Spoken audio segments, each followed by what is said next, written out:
Hebu wazia, unamjua mtu mmoja anaitwa Juma.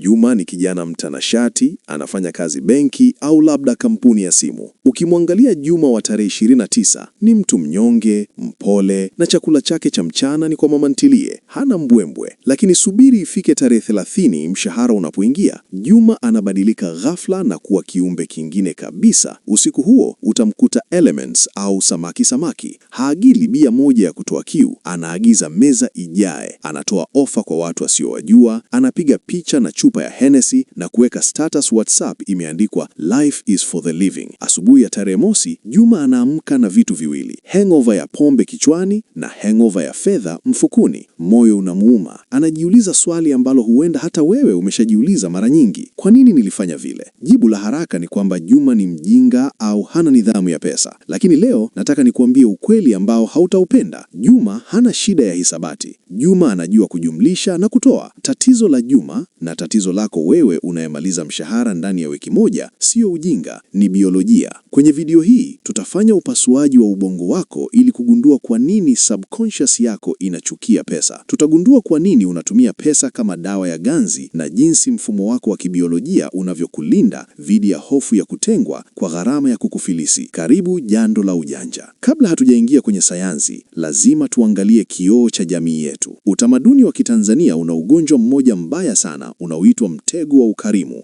au the generosity trap. Hapa Bongo, tusi kubwa kuliko kuitwa maskini ni kuitwa bahili. Mwanaume wa Kitanzania yuko tayari kufilisika, yuko tayari kukopa kausha damu ili tu asionekane bahili mbele ya washikaji au mbele ya wanawake.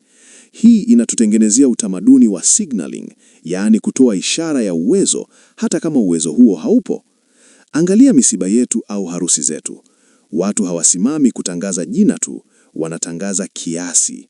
Bwana Juma ametoa 500,000 na ukumbi mzima unapiga makofi na vigelegele. Hapo ndipo ubongo wako unajifunza somo la hatari sana. Ubongo unarekodi pesa ni sawa na makofi, pesa ni sawa na upendo, pesa ni sawa na heshima. Kwa hiyo wewe kama Mtanzania, unapopata pesa, silika yako ya kwanza sio kutafuta asset au rasilimali ya kuzalisha. Silika yako ni kutafuta audience au watazamaji. Unataka pesa yako iongee kabla haijaisha. Unataka ununue nafasi kwenye jamii kwa masaa 6 ya starehe, hata kama itakugharimu mateso ya siku 29 zijazo. Hii si sadaka. Huu ni mnada wa hadhi au status auction, na wewe ndiye bidhaa inayouzwa. Sasa twende kwenye maabara. Kwa nini unafanya hivi? Kwa nini akili yako inajua unadaiwa kodi, lakini bado unanunua simu ya milioni 3? Jibu liko kwenye nadharia inayoitwa The Triune Brain, iliyoasisiwa na mwanasaikolojia Paul MacLean. Kiufupi, una bongo 3 ndani ya kichwa kimoja. Kuna neocortex, ubongo wa juu unaopiga hesabu na mipango. Kuna limbic system, ubongo wa kati unaoongoza hisia. Na kuna reptilian brain au ubongo wa kale ambao kazi yake ni moja tu: survival, kuhakikisha hufi. Hapa ndipo penye shida. Huu ubongo wa kale ulitengenezwa miaka 10,000 iliyopita porini. Enzi hizo adui mkubwa wa binadamu haikuwa njaa, bali ilikuwa kutengwa na kabila, social rejection. Ukidharaulika na kutengwa na wenzako, unaliwa na simba. Kifo kilikuwa cha uhakika. Kwa hiyo ubongo wa kale uliprogram hofu kubwa sana juu ya kuonekana duni au mnyonge. Leo hii mwaka 2026 bado unaishi na software hiyo hiyo ya mwaka 4000 kabla ya Kristo. Unapokuwa na stress kazini au unapojihisi una low status mbele ya watu, sehemu ya ubongo inayoitwa amygdala inawasha kengele ya hatari. Ubongo wa kale unatafsiri hali hiyo ya kudharaulika kama tithio la kifo. Unapiga kelele, fanya kitu, onesha una nguvu.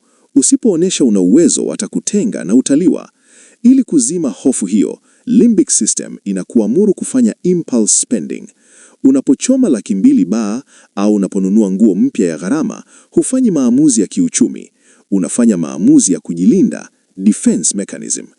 Ile dopamine inayomwagika ubongoni pale unapoona watu wanakusifia au unapoishika ile simu mpya ni dawa ya kutuliza hofu ya reptilian brain.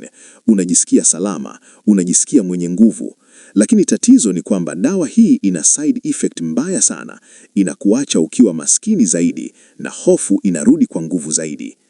Hebu tuangalie huu mzunguko wa maangamizi unavyofanya kazi hatua kwa hatua. Kitaalamu tunauita dopamine debt cycle. Inaanza na the trigger, kichocheo.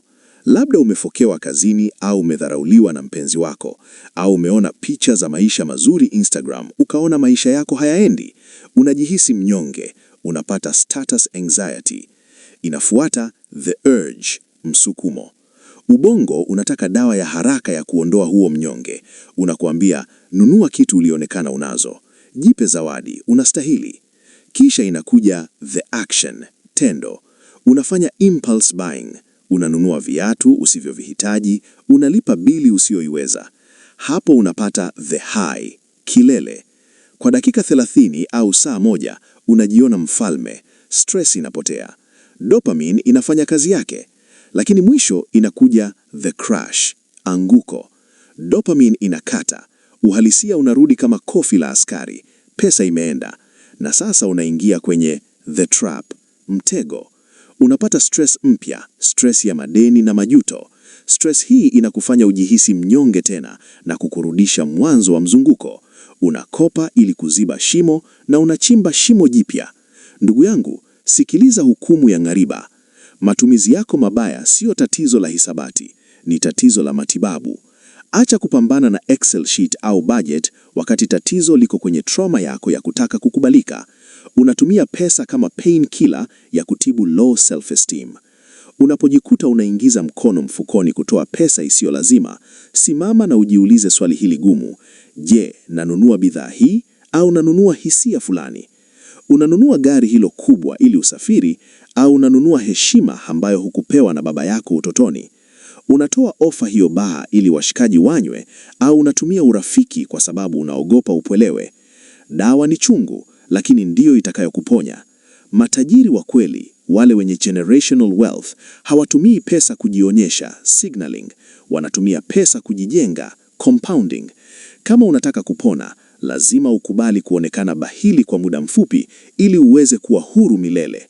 Lazima ufundishe ubongo wako wa kale kwamba kutakuwa na safety hata bila approval ya watu wa baa. Ubongo wako wa kale unataka uishi leo kwa sifa, lakini akili yako mpya inataka utawale kesho kwa uhuru. Zipige vita na uhakikishe akili inashinda. Kama umeelewa somo hili na uko tayari kuacha kununua heshima feki, dondosha neno akili kwenye comment hapo chini na nikupe mwongozo. Tukutane jando lijalo.